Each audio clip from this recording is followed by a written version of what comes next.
Chào các bạn đã quay lại với kênh Cô Ba Bình Dương. Hôm nay nếu bạn chưa có ý tưởng gì cho bữa cơm gia đình thì bây giờ cùng mình vào bếp làm rất nhanh món tôm rim thịt ba rọi này nhé. Bạn sẽ không thất vọng đâu. Tôm và thịt rim thấm sâu vị, độ mặn ngọt rất vừa phải. Ăn với cơm là quên thôi luôn các bạn. Cách nấu và gia vị sử dụng đơn giản, ai cũng có sẵn trong bếp. Chỉ cần bỏ một ít thời gian làm cùng với mình là có ngay món ngon cho gia đình rồi. Nào chúng ta cùng nhau vào bếp thực hiện ngay nha. Mời các bạn xem qua thành phần nguyên liệu trước khi thực hiện. Bạn cũng có thể tham khảo những đồ dùng nhà bếp mình hay sử dụng dưới phần mô tả của video.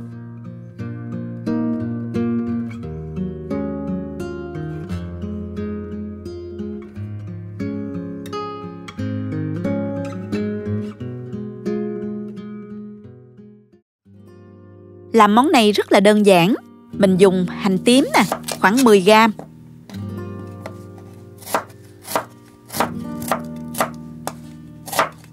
Mình băm to ra như thế này. Tỏi thì mình cũng dùng 10g luôn. Băm to ha. Các bạn đừng có băm nhỏ quá, khi cháy nó dễ bị cháy lắm nha. Xắt thêm một ít hành lá nữa để nêm vào thành phẩm cho thơm.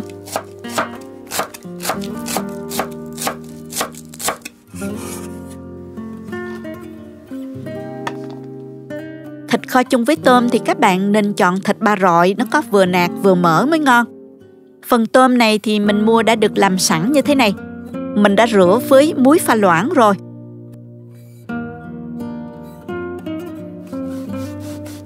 Mình cắt miếng vuông cạnh khoảng 1cm để thịt dễ thấm ha.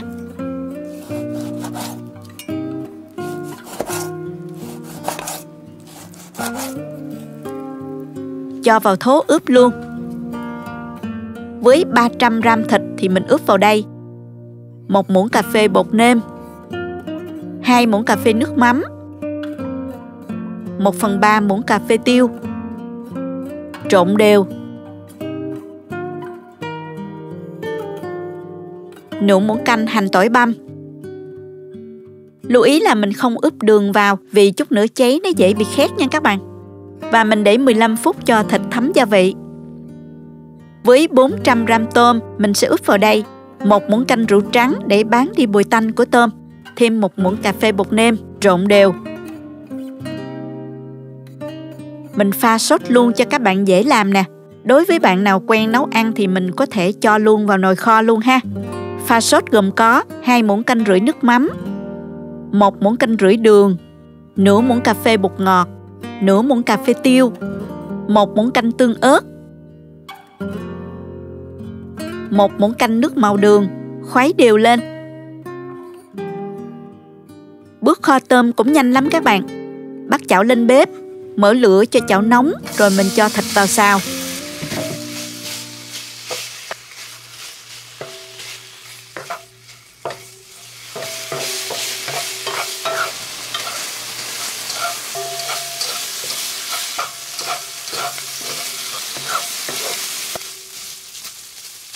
Khi thịt chín và săn lại, thịt bắt đầu ra mỡ.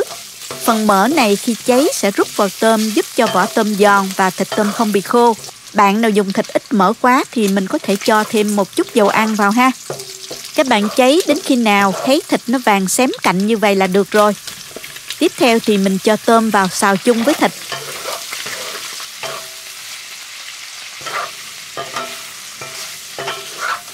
Khi các bạn thấy tôm nó chuyển màu cam là tôm đã chín. Mình rang thêm khoảng 1 phút nữa nha. Kế đến mình cho phần sốt vào trộn đều.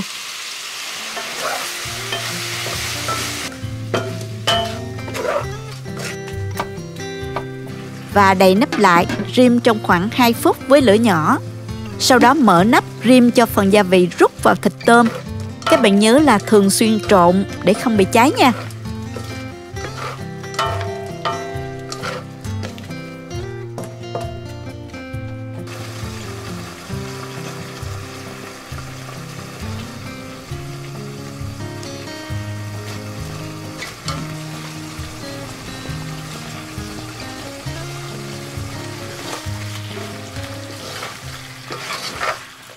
Khi nào các bạn thấy tôm thịt nó lên màu đẹp và nước kho sánh rặt lại như vậy là được rồi nè. Mình tắt bếp, rắc thêm hành và tiêu cho thơm. Chỉ trong 15 phút mình đã có món tôm rim thịt thơm ngon cho cả nhà rồi. Dùng cơm thôi các bạn ơi. Thịt ba rọi được cháy xém cạnh trước khi kho nên phần mỡ trong, giòn không bị ngấy. Thịt tôm ngọt, vỏ giòn hấp dẫn. Vị mặn ngọt vừa vặn lắm các bạn, rất là đưa cơm luôn. Cách làm và liều lượng gia vị của mình vừa đủ cho các bạn dễ làm. Cứ làm y như vậy là bao ngon luôn nha. Chúc các bạn rim tôm thịt thật là ngon nhé. Nếu thích cách mình chia sẻ, cho mình một like, bấm đăng ký và bấm vào cái chuông để xem nhiều món ăn mới của mình. Các bạn cũng có thể truy cập vào website cobabinhdương.com để tham khảo công thức nấu ăn dưới dạng bài viết. Cảm ơn các bạn đã xem hết video. Chào tạm biệt và hẹn gặp lại các bạn ở video kỳ tới nha.